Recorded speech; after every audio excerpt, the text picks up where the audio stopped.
네, 안녕하세요. 투트랙입니다. 최근에 저희 채널에서 다양한 비즈니스를 많이 소개시켜 드리잖아요. 많은 분들에게 양질의 지식을 전달하기 위해서 요즘에 되게 노력하고 있어요. 그래서 오늘은 제가 특별히 화장품 쪽을 여러분들에게 소개시켜 드리려고 또 엄청나게 핫한 한 분을 모시게 되었습니다. 바로 다운솔님을 이렇게 모시게 되었는데요. 네, 저는 온라인 사업 6년 차고요. 6년이나 됐어요?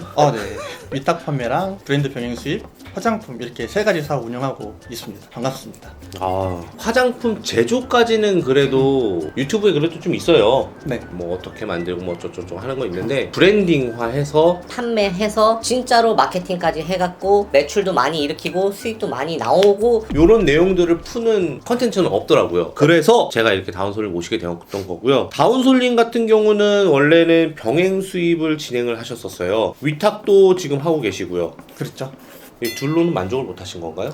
일단 지속 가능하지 않다는 걸 매번 느껴가지고 네, 이번에는 조금 더 저희 브랜드 같은 거를 런칭해서 좀 지속 가능한 사업을 만들고자 일단 진행을 했어요. 병행 수입은 그래도 최대 한 2억, 3억까지는 찍어보지 않았나요? 거의? 2억 정도? 그렇죠. 2억 정도까지 찍었었고. 근데 위탁은 그냥 일반적으로 도매국이나 도매매에서 떼다가 하는 그런 위탁이었나요?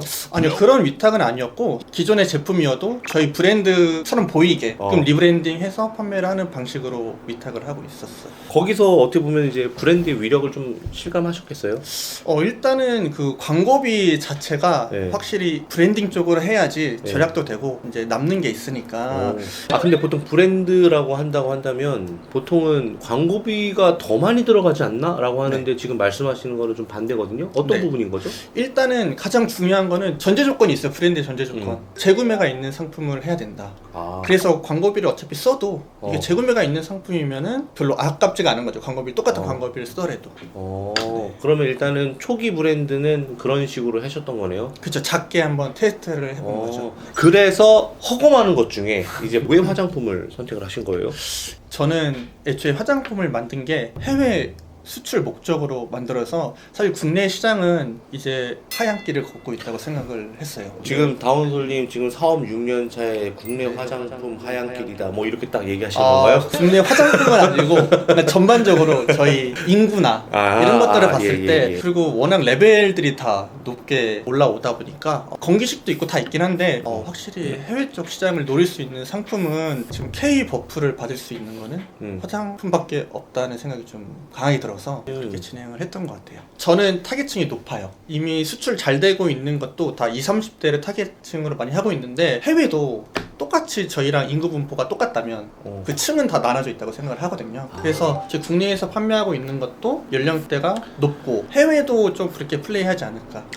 30대 40대를 넘어가는 그 선에서는 그네도 내가 한번 플레이해볼 만한 여지가 있을 것 같다 라고 판단하신 거네요. 맞아요. 아직 플레이를 그렇게 하는 업체는 제가 봤을 때 많이는 없는 것 같고. 근데 그러기에는 지금 이미 국내 매출도 꽤 높아요. 많이 올라갔죠. 네. 그리고 해외까지 또 노크를 하면서 해외까지 염두를 해둔 큰 그림을 그리면서 진행을 하시는 건데 대부분 화장품 사업은 하지 마라 라고 많이들 이야기를 하는데 그 이유가 뭐예요?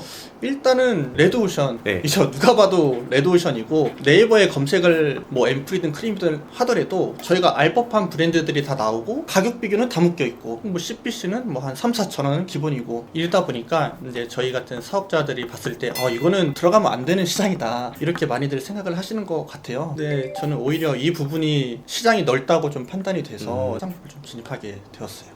이런 얘기도 있더라고요. 화장품 같은 경우는 헬멧이나 뭐 이런 것들은 유통기한이 없잖아요. 그렇죠. 근데 화장품은 유통기한이 있고 이 안에 팔지 않으면 전부 다 폐기잖아요. 그렇죠. 저는 그것도 되게 우려가 돼서 근데 또 화장품을 처음에 브랜드로 만들기 위해서 생산하기 위해서는 MOQ가 굉장히 많잖아요. 그거를 못 처분할까봐 저는 초보들이 이제 하지 말라고 하는 시장이라고 저는 이제 어렴풋이 알고 있었는데 사실은 그거 외에 또 다른 이유가 있었다 이거네요. 네, 맞아요. 그래서 국내 매출은 얼마 정도 되십니까 지금? 저번 달은 한 7,500 정도 나왔고 이번 달은 1억 1억 정도? 네. 근데 런칭한 지 얼마 안 됐잖아요. 이제 6개월 되었죠. 6개월 만에 1억. 맞아요. 와, 실례가 안 된다면 마진율은 어떻게 되세요?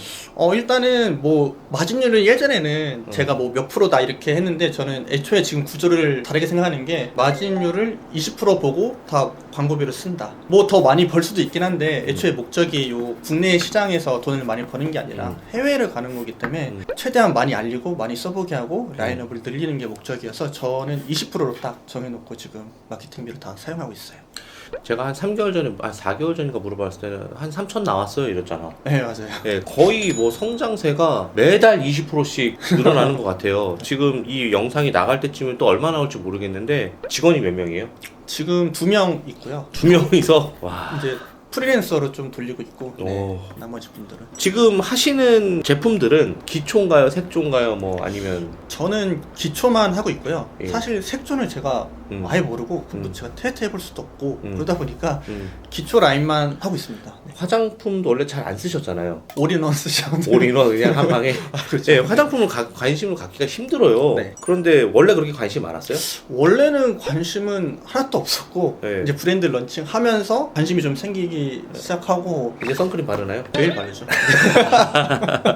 그러니까 결국엔 이거예요. 화장품에 원래부터 관심이 많았던 사람도 사업을 한 번도 해보지 않은 사람들도 충분히 가능하다라고 그쵸. 하는 게 이 시장이라는 거잖아요. 그렇죠. 저 같은 경우에는 화장품을 잘 모르잖아요. 아예 모르지. 네, 아예 몰라서 그 에스테틱 네. 샵에 있는데 네. 다 저희 지역구에 있는 다 네. 전화해가지고 원장님들 미팅 한번 하자. 그렇게 하면 거의 다 거절하세요. 뭐 네. 10명 중 뭐 두세 분 이렇게 만나고. 네. 그래서 거기서 조언을 좀 많이 들었어요. 제형이 어떤지, 그리고 요즘에 소비자분들이 선호하시는 게 어떤 건지, 그리고 또 어떤 제품 많이 사용하는지 이런 것들의 정보를 좀 듣고 이제 화장품 제조할 때 좀 도움을 많이 받았죠.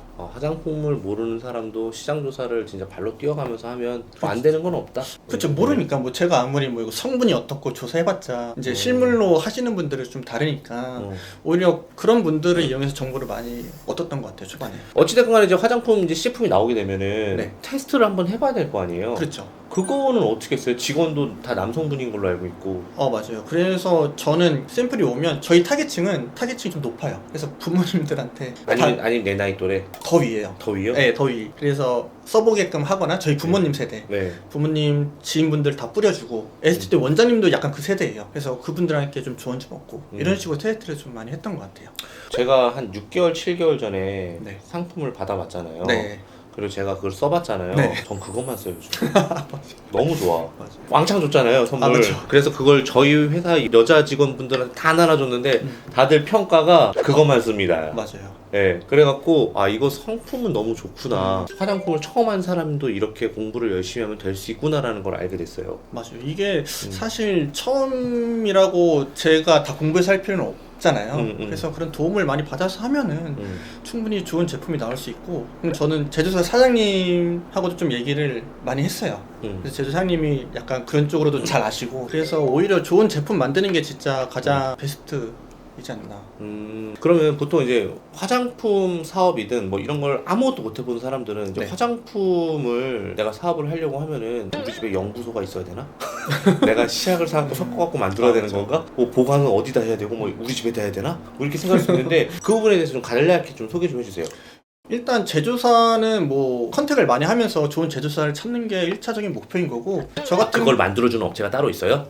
그거 만들어주는 업체는 아니지만 제조업체랑 계속 미팅을 하다 보면 약간 성향들이 있으세요. 이 레시피대로 만들어주세요 하면 만들어주시는 분이 있고, 요거랑 비슷한 제품을 좀 만들고 싶은데 혹시 조언 좀 얻을 수 있냐 이렇게 물어보면 조언해주시는 분이 있고, 이렇게 해서 제품 개발은 하시면 되고, 그다음에 물류 같은 경우에는 전 다 3PL 이용해가지고 다 저희가 배송을 신경 안 쓰거든요. 그런 식으로 하면은 병행 수입이랑 크게 다르지 않다. 네. 보통 그 제조사마다 각자 거래하는 업체들이 있어요.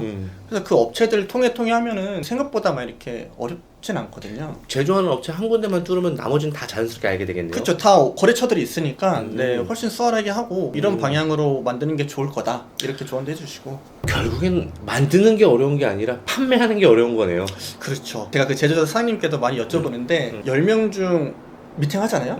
한두 명만 만든대요. 그런 이유가 화장품을 만들고 내가 브랜드를 한다고 생각하면 있어 보여야 될 거 아니에요. 나의 철학도 들어가고 나의 뭐 가치도 들어가고 이렇게 막 디테일하게 해서 못 만드는 거예요. 사실 저도 2년 전에 책임 판매업을 냈거든요. 근데 그때 못 만들었어요. 브랜드 뽕이 있어서 그래서 아마 그 튀김 팝업까지 만들고 실패해가지고 이번에 만들 때는 3개월 안에 못 만들면 이건 끝이다 해서 최대한 그런 힘을 좀 뺐어요. 저희가 초보자니까 그럼 뭐 디테일하게 하더라도 그 결과물이 그렇게 안 나와요. 그래서 최대한 한 바퀴 돌고 나서 나중에 리브랜딩을 하자 이렇게 해서 좀 빨리 할 수 있었던 것 같아요.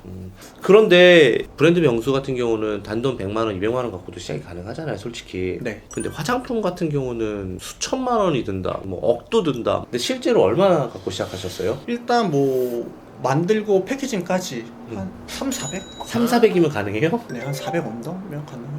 그래서 이게 그 제조사마다 다르거든요. 큰 제조사 가면 MOQ가 10,000개, 20,000개 이렇게 기본이어서 당연히 단가가 큰데 사실 중소기업이나 중견기업 가서 얘기만 잘해도 1,000개, 2,000개로 만들 수 있거든요. 나도 할래. 그래서 자, 400만 원 찾아와.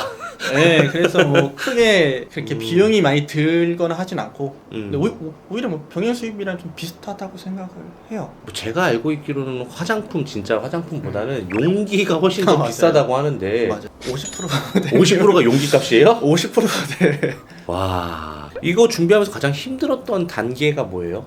힘들었던 단계는 브랜드를 어떤 브랜드를 만들 건지 그리고 내 타겟은 어떤 타겟을 할 건지 또 소비층들은 어떤 걸로 할 건지 이런 거 정하는 게 사실 조금 어렵고 시장 조사구나. 네, 시장 조사 좀 이게 뾰족하게 하는 게 좋다고 생각을 하거든요. 왜냐면 너무 많으니까.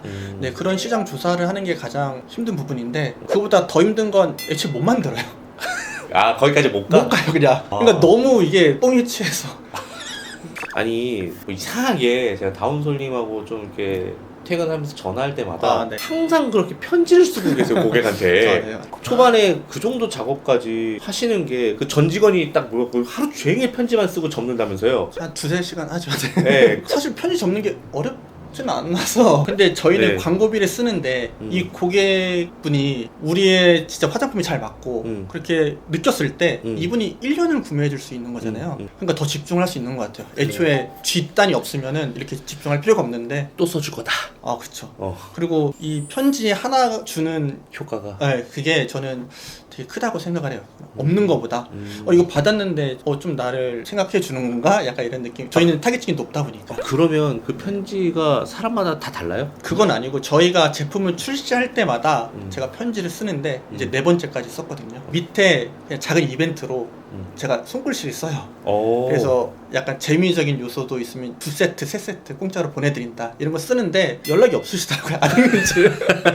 그럼에도 불구하고 화장품을 만들었어요. 만들고 판매를 했어요. 그런데 2-3년 뒤에 사라지는 브랜드들이 왜 이렇게 많은 거예요? 네. 이유가 사실 마케팅을 잘 못해서 그런 이유가 좀 큰 것 같아요. 제가 봤을 때 병행 수입에서 하는 마케팅과 화장품에서 하는 마케팅은 전혀 다르거든요.